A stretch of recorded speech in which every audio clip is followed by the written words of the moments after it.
Hello friends, welcome to my YouTube channel called IVD Manufacturing. So today we'll be discussing on a very interesting topic which is the organization chart, or you can call it as the organogram. So I have bought this lecture based on the experience which I have gained in the last 1 decade across different organizations, which was comprising of the startup as well as established organization. I myself have worked across different domains, which is the production, research, QA, QC, RA, supply chain, or the operation setup you can call it as. So, based on the experience which I've learned or which I've gained so far, right, I'm going to summarize the organization chart in a very simple and easy language which will help you in building your own organization.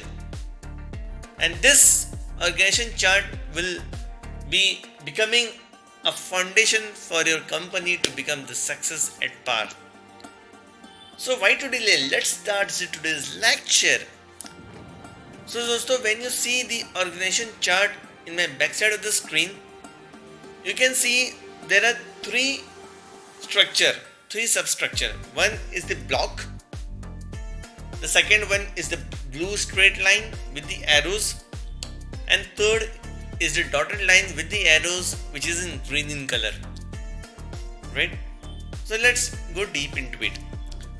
So at the management level, there are mainly 3 persons accountable for the running the company. The first one is the CEO, which is the Chief Executive Officer. The second one is the COO, which is Chief Operation Officer. And the third one is a plant head, who also act as a management representative on behalf of the management, which is the CEO and the COO.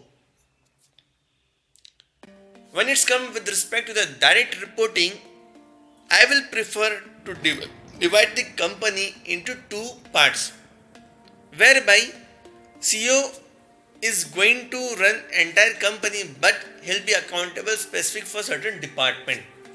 So CEO will have a direct reporting coming off from this following department, which is the research and development, the production, the sales and product marketing, the customer care and technical, right? And then the regulatory stuffs, right? So I hope this is clear, my friends.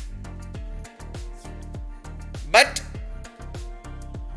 I would prefer that for the COO, which is Chief Operation Officer, I would rest following department under his horizon.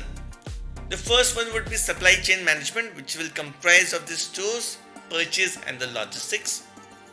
The second would be maintenance and the EHS, which is the environmental health and safety. The third would be the marketing. The fourth would be the HR and the admin. And the fifth would be an accounts department. So I would rest these 5 departments under the COO, right? And the remaining department would be more focused under the arms of the CEO, right? But there is one thing interesting to note, that CEO is not going to take the ownership for the quality upfront. So he is going to appoint a plant head or the quality head or the quality come operation head, who will look into the 3 department, mainly the core department, which will govern the company, which is the from the compliance point of view, which is the QA, QC and the RA, which is the quality assurance, quality control and the regulatory affairs, my friends. No. This plant head would also be taking the lead of the operation on behalf of the CEO when she or he is not available.